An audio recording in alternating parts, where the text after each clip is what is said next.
ராஜாஜியோட ஆதரவுல தான் திமுக ஆட்சியை பிடிச்சது. சோத்துல விஷம் வைக்கிறேன்னு சொல்றேன். அந்த பொண்ணு எப்படி அந்த தொண்டனா இருக்கும். எங்களுக்கு திமுக விரோதி கிடையாது, பட் ஆனால் திராவிட எங்களுக்கு விரோதி. நாடு வழங்காது, சட்டசபை நாரிப்படும், எம்எல்ஏ ஆக மாட்டாங்க. அது 20 16 வரைக்கும் வரும் தம்பி. திராவிட இப்போ அழிஞ்சிட்டு இருக்கு, செத்துக்கிட்டு இருக்கு. தமிழ் தேசம் மேலே எழுந்துட்டு வந்துட்டு இருக்கு. நாங்கள் அண்ணன் ஊன்னு ஒரு வார்த்தை சொன்னால் நாங்கள் என்ன வேணாலும் செய்வோம். நாங்கள் ஓடுற கூட்டம் கிடையாது, இது பன்னி கூட்டம் கிடையாது, புரியுதுங்களா? இது புலி கூட்டம், இது நரி கூட்டமும் கிடையாது, இது புலிக்கூட்டம். புலிக்கூட்டத்தோ இவங்க தீய சக்தியோ இவன் ஆர்எஸ்எஸ்மா இவனுங்க விட்டு அடிக்கணும்.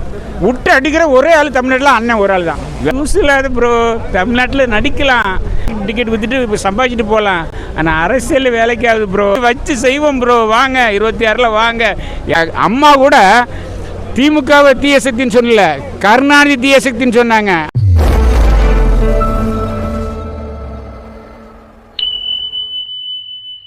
இன்றைய நாளில் நாம் தமிழர் கட்சியோட பொதுக்குழு கூட்டத்துக்கு நாங்கள் வந்திருக்கிறோம், புரியுதுங்களா?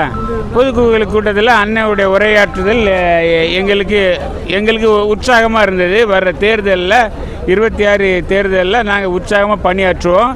வெற்றி கனியை அண்ணன்கிட்ட நாங்கள் கொடுக்கறதுக்காக எங்கள் உயிர் மூச்சு உள்ள வரைக்கும் நாங்கள் போராடுவோம், புரியுதுங்களா? எந்த ஒரு பண எதிர்பார்ப்பில் ஒரு 10 பைசா காசுக்கு இல்லாமல் நாங்கள் உழைப்போம், களத்தில் பணியாற்றுவோம். சில பேர் களத்தில் இல்லாதவங்க சொல்கிறாங்க, யார் களத்தில் இல்லாதவங்கன்னு நாங்கள் காமிப்போம், புரியுதுங்களா? அவங்க களத்தை கட்டு ஓடுறாங்க.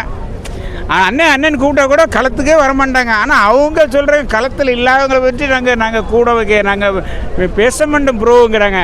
ப்ரோ நீ எதுக்கு யூஸ் இல்லாத ப்ரோ, தமிழ்நாட்டில் நடிக்கலாம், ஆனால் இது சினிமா நடிக்கலாம், அதில் 4 காசு பிளாக் டிக்கெட் விற்றுட்டு இப்போ சம்பாதிச்சுட்டு போகலாம்.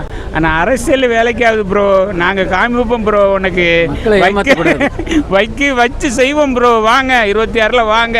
யார் களத்தில் இருக்கிறா, யார் இல்லாமல் போகிறா, 26க்கு பின்னாடி யார் கருத்து இருக்கிறா, யார் இல்லாமல் போகிறா, அப்புறம் தெரியும் ப்ரோ.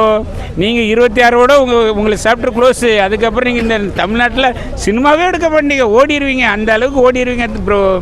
ஆனால் நாங்கள் அப்படி இல்லை, அண்ணன் அப்படி இல்லை. 15 வருஷம் இந்த தமிழ்நாட்டில் ஒவ்வொரு காரியத்தையும் எல்லாத்தையும் கொஞ்சமாக தன்னை கட்சி வளர்த்துருக்காரு. எங்களெல்லாம் அப்படியே சொக்க தங்கமாக மாற்றி வச்சுருக்காரு. நாங்கள் அண்ணன் ஊன்னு ஒரு வார்த்தை சொன்னால் நாங்கள் என்ன வேணாலும் செய்வோம். நாங்கள் ஓடுற கூட்டம் கிடையாது, இது பன்னி கூட்டம் கிடையாது, புரியுதுங்களா? இது புலிக்கூட்டம், இது நரி கூட்டமும் கிடையாது, இது புலிக்கூட்டம். புலிக்கூட்டத்தை அவங்க பார்க்கல, 26 பார்ப்பாங்க, அப்போ தெரியும் நாங்கள் யாருன்னு. களத்தில் யார் நிற்கிறா, யார் இல்லாமல் போகிறா, அந்த மாதிரி சொல்லுவாங்க. நீங்கள் கூட அந்த தாவக்காவா ஒரு கட்சின்னு இருக்குது பார்த்தீங்கள, அந்த கட்சிக்காரங்க ஒருத்தங்கிட்ட பேட்டி கொடுத்தா எங்கேயாவது ஒழுக்கமாக பேட்டி கொடுக்குறாங்களா? ஒழுக்கத்தை கற்றுக் கொடுங்க ப்ரோ. ஒரு கட்சின்னா ஒரு ஒழுக்கம் வேணும். ஒரு தொண்டன் எப்படி இருக்கணுங்கிற, ஒரு தொண்டு எப்படி இருக்குன்னா தெரியணும். நான் சோத்தில் விஷம் வைக்கிறேன்னு சொல்கிறேன். அந்த பொண்ணு எப்படி அந்த தொண்டனா இருக்கும். எங்கள் வீட்டில் 9 ஓட்டு இருக்கான், ஓட்டு வைக்கலன்னா சோத்தில் விஷம் வைக்கிறான். அப்போ இவங்கெல்லாம் நாட்டுக்கு வந்தால் என்ன நடக்கும்? தீங்கும் தீமையும் பொல்லாப்பும் நிறைஞ்சதான் ஆயிடும். உண்மையிலே சொல்கிறேன், நீங்கள் தாவாக்காங்கிற கட்சி இந்த நாட்டுக்கு, இந்த தமிழ்நாட்டுக்கு தீங்குயான கட்சி, தூய சக்தி கிடையாது, தீமை சக்தி, புரியுதுங்களா? எல்லாருமே அரசியல் பண்ணுறாங்க, ஆனால் தாவாக்காங்கிறது அரசியல் பண்ணல, மக்களை ஏமாற்றி பிழைக்கிறாங்க, இளைஞர்கள் தப்பாக நடத்துகிறாங்க. ஒரு பெண் குழந்தை இப்படி பேசுது, 41 பேர் இறந்து போயிட்டாங்க ப்ரோ. 41 பேர் இறந்ததுக்கு நீ நான் என் தளபதியை பார்த்தா போதும், என்ன 2 குழந்தையெல்லாம் சாகு கொடுப்பேங்கிறாங்களே, இதெல்லாம் அடுக்குமா? நாடு வழங்காது, சட்டசபை நாரிப்படும், எம்எல்ஏ ஆக மாட்டாங்க. அது வேறு விஷயம். நிச்சயமாக அது ஆகக்கூடாது. ஆனால் அரசியலில் கருத்தியல், இப்போ எங்களுக்கும் நாம் தமிழருக்கும் திராவிடத்துக்கும் ஒரு கருத்தியல் அரசியல் பண்ணிகிட்ருக்கோம். அது ஏற்புடையது. அவங்க ஒரு 10 பேர் நிற்பாங்க, எங்கள் பக்கம் ஒரு 10 பேர் நிற்பாங்க. அந்த கருத்தியல் மோதுறோம் நாங்கள். எங்களுக்கு திமுக விரோதி கிடையாது, பட் ஆனால் திராவிட எங்களுக்கு விரோதி, புரியுதுங்களா?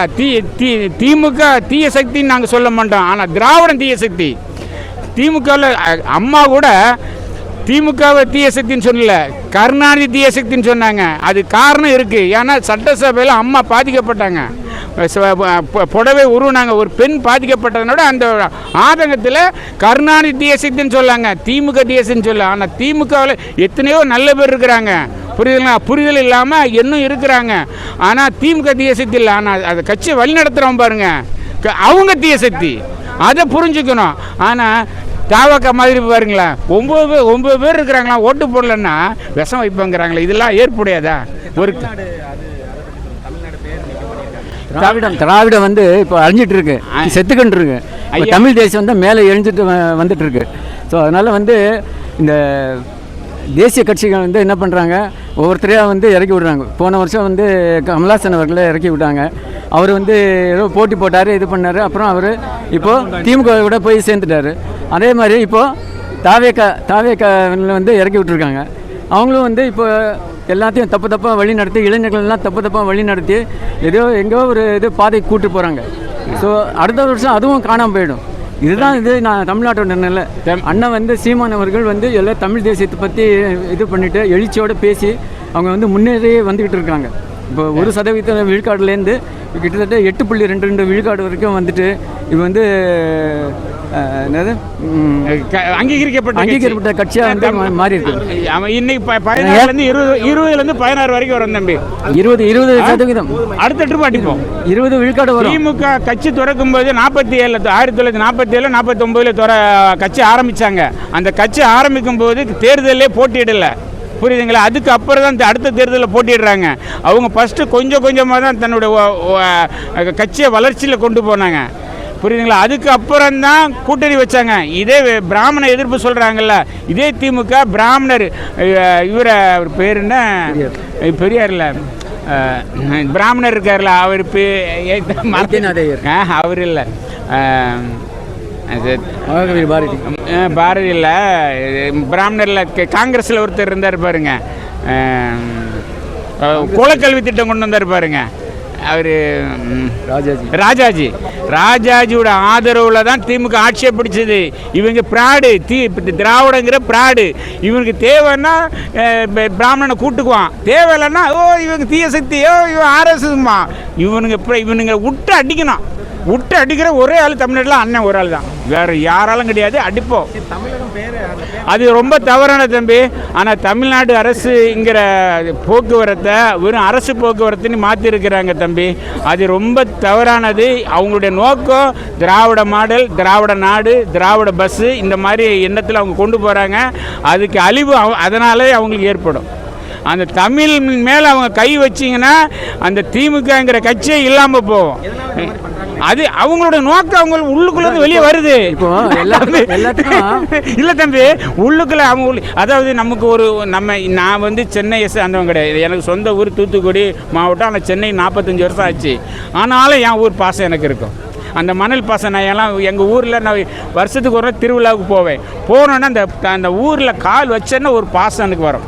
ஏன்னா அந்த மணல் பாசம், மண் பாசம்.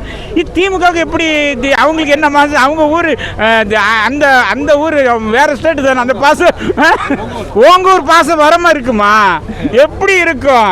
அவங்களுக்கு உள்ளுக்குள்ளே இருக்கும். அதனால தான் திராவிட மாடலுங்கிறாங்க. ஏன் தமிழ்நாடு மாடல்னு சொல்லிட்டு போ, உனக்கு ஏன் வலிக்குது?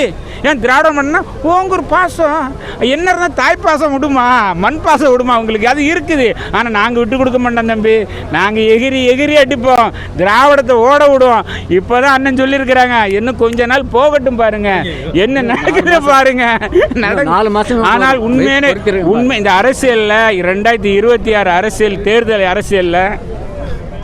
அரசியலில் ஒன்று திராவிடத்துக்கு எதிரான சண்டை, ஒன்று தமிழ் தேசம். இந்த 2 தான். 4 கட்சி 4 முனை போட்டிலாம் கிடையாது, 3 முனை போட்டி, 2 முனை.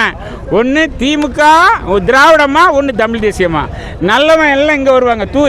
தூய சக்தியெல்லாம் இங்கே இருக்கும், தீய சக்தியில் அந்த பக்கம் இருக்கும். தீய சக்திக்கும் தூய சக்தியும் சண்டை. ஆனால் திராவிடமா தமிழ் தேசியமா நாங்கள் ஜெயிப்போம், வெற்றி பெறுவோம் தம்பி. ஓட விடுவோம். எங்களை பற்றி அவங்களுக்கு தெரியல.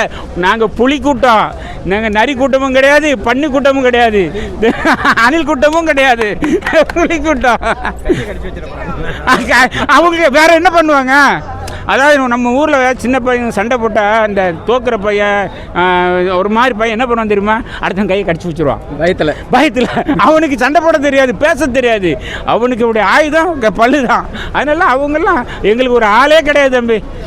ஆமாம், அவங்களுக்கு வந்து தாவாக்க ஒரு ஆளு கிடையாது, எங்களுக்கு எதிர் திராவிடம் தான். கருத்தியெல்லாம் ஏதாவது கருத்தியெல்லாம் பேச சொல்லுங்க. நான் பேசுகிறேன்ல, நீ ஒரு நாள் ஃபுல்லாக பேசுவேன், தமிழ் தேசத்தை பற்றி பேசுவேன், தமிழர்களுடைய வரலாறை பற்றி பேசுவேன், தமிழர்களுடைய ஒவ்வொரு தலைவரோட வரலாறு பற்றி நாங்கள் நாம் தமிழர் பிள்ளைங்க பேசுவாங்க. என்னை விடுருங்க, என்னை விட நான் தமிழர் பிள்ளைங்க நிறைய பேசுவாங்க. அந்த மாதிரி பேச சொல்லுங்கள. அவங்கள ஒன்றுமே தெரியும், சோத்தில் விஷம் வைக்கிறவங்கள தான் தெரியும்.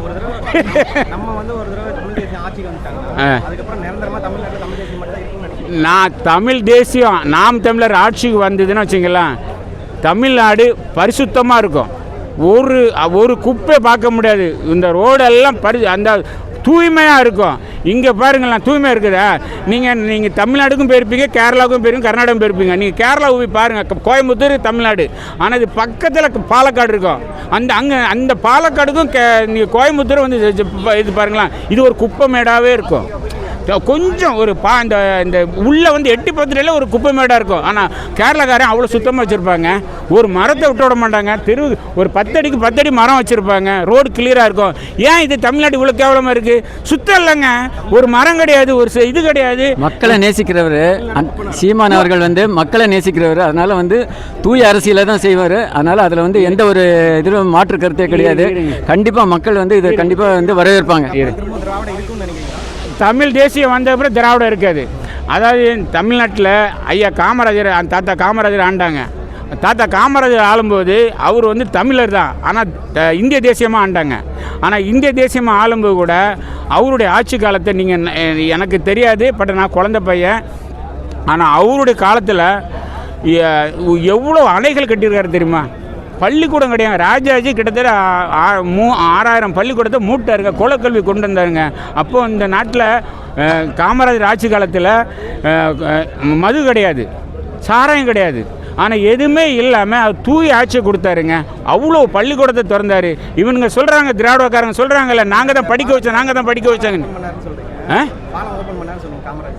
பாலம் இல்லை, எவ்வளோ அணைகள் நீங்கள் ஒன்றும் வேண்டாங்கய்யா. நீங்கள் கோயம்புத்தூர் ஏரியா போய்ட்டு போங்க, அவ்வளோ அந்த பரம்பிக்குளம் ஆலியாறு, நீங்கள் பரம்பிக்குளத்தில் ஒரு அணை கட்டியிருப்பாருங்க. குடஞ்சி 3 கிலோமீட்டர் 4 கிலோமீட்டர் அந்த தண்ணியை கொண்டு வந்துருமா, பெரிய சாதனைங்க.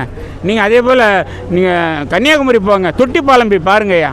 அந்த தொட்டி பாலத்தை வந்து நீங்கள் காமராஜர் கட்டின அணையவே வந்து மக்கள்கிட்ட வந்து பிடிங்கி நிலத்தை பிடிங்கி கட்டினாரு அப்படிங்கிற மாதிரி தப்பாக பிரேக் பண்ணுற மாதிரி விஜயகாந்த் அவங்க சன்னு வந்து ஒரு படம் நடிச்சிருந்தாங்க, காமிச்சிருக்காங்க. அதை எப்படி ஏங்க அவங்க, அதாவது திராவிடத்துக்காரங்க தமிழருடைய எல்லா அடையாளத்தையும் அழிக்கணும். அதுக்கு இந்த படங்கள் கொண்டு வந்து முக்தார்னு ஒரு யூடியூப்புக்காரர் இருந்தார்ல, அந்த முக்தார் வந்து காமராஜர் ஆட்சியை ஊழல் ஆட்சிங்கிறான். அவருக்கு பாதுகாப்பு யார் தெரியுமா? இந்த திராவிடம், இந்த திமுக, இந்த ஸ்டாலின் அரசு 4 போலீஸ், கவர்மெண்ட் பணத்தில் 4 போலீஸு. இவர் கெட்ட கேடுக்கு இவருக்கு போலீஸு. யூடியூப் நடத்துகிற ஒரு உனக்கு எதுக்கு நீ அநியாயமாக பேசுகிற? நீ சொந்த இதில் நீ பாதுகாப்பு வச்சுக்க வேண்டியதுனா அரசு பணத்தில் அவனுக்கு எதுக்கு போலீஸ் பாதுகாப்பு கொடுக்கணும்? காமராஜர் தூய ஆச்சுன்னா அவரு எங்கே பார்த்தாலும் கலைஞருடைய பாலம், எங்கே பார்த்தாலும் கலைஞர் கருணாநிதி பேரை வச்சுக்கிறானுங்க. இவர் காமராஜருடைய செல்வாக்கை அழிக்கணும். அதுக்கு என்ன வேலை பார்க்குற ஆளை விட்டு பேச வைக்கிறது, முக்தார் மாதிரி ஆளுங்களை விட்டு பேச வைக்கிறது. அவனுக்கு எதுக்கு நீங்கள் போலீஸ் பாதுகாப்பு கொடுக்குறீங்க? அவர் அப்படி என்னத்தை சாதனை பண்ணிட்டார்? தமிழ்நாட்டு மக்களுக்காக ஏதாவது சாதிச்சாரா? இல்லை ஏதாவது பண்ணாரா? அவருக்கு எதுக்கு போலீஸ் பாதுகாப்பு? அது பெரிய தப்பு இல்லையா? யார் தமிழரை அவரை கொச்சப்படுத்துறது, அவருடைய வேலை அதே தான். தமிழை யாரும் எந்திரிச்சு வந்துடக்கூடாது, அதை கொச்சப்படுத்தணும், கேவலப்படுத்தணும், அதை முக்தாரை விட்டு பேச வைக்கணும். அதுக்கு அரசு பணத்தில் அவருக்கு பாதுகாப்பு. ஏன்னா தனியாக போனால் அடித்து கொண்டு போட்டுருவான். அந்த அளவு இதை இந்த ஸ்டாலின் பார்ப்பாரா? அவர் பார்ப்பாரா? அவருக்கு உண்மையாக தமிழ் மீது பற்று இருந்தால் தமிழோட வரலாறு அழிக்காதீங்க. நீங்கள் ஆட்சியில் இருக்கிறீங்க, உங்கள் வரலாறு நீங்கள் எழுதுங்க, தப்பு இல்லை. ஆனால் எங்கள் வரலாறு அழிச்சிட்டு உங்கள் வரலாறு நீங்கள் கொண்டு வந்தீங்கன்னா, ஒரு நாள் இந்த தமிழ்நாட்டில் தமிழ் தேசியம் நாம் தமிழர் ஆட்சிக்கு வந்ததுன்னா வங்களாதேசத்தில் என்ன நடந்தது? முஜிபுர் அந்த நாட்டு தேசத்துக்கு பாடுபட்ட முஜிபுர் ரஹ்மான் தேச தந்தை அவருடைய சிலை உடைக்கப்பட்டது மாதிரி ஒரு நாள் தமிழ்நாட்டில் ஒரு திராவிட அடையாளங்கள் இருக்காது, ஒரு திராவிட அடையாளங்கள் இருக்காது. அப்படி நாங்கள் அப்படியே சுத்தப்படுத்துவோம். ஏன்னா எங்களுக்கு அவ்வளோ வெறி, நீங்கள் மனசுக்குள்ள அவ்வளோ நாங்கள் தமிழருடைய வரலாறுலாம் அழிக்காதீங்க, அழிக்காதீங்க, அழிக்காதீங்க. வேற என்னங்கய்யா தம்பி கேள்வி கேட்குறீங்க? சொல்லு தம்பி. இல்லை எனக்கு நான் இன்றைக்கி வந்து பொதுக்குழு நாமதல் கட்சியுடைய பொதுக்குழுக்கு நாங்கள் பங்கேற்றோம். மகிழ்ச்சியாக இருந்தது. அண்ணனுடைய உரை எங்களுக்கு ரொம்ப உற்சாகமாக இருந்தது. எங்களுக்கு களப்பணி ஆற்றுறதுக்கு எங்களுக்கு ஒரு உற்சாக ஒரு பானை மாதிரி உற்சாகமாக இருந்தது. எங்களுக்கு ரொம்ப மகிழ்ச்சி. நாங்கள் களப்பணி ஆற்றுவோம். எங்கள் தொகுதியில் எங்கள் பகுதியில் வெற்றிக்கு நாங்கள் பாடுபடுவோம். நாங்கள் வெற்றி பெறுவோம். நாம் தமிழர் சமைக்கப்பட்டது நல்லா இருந்தது. அருமை, சிறப்பு. நன்றி.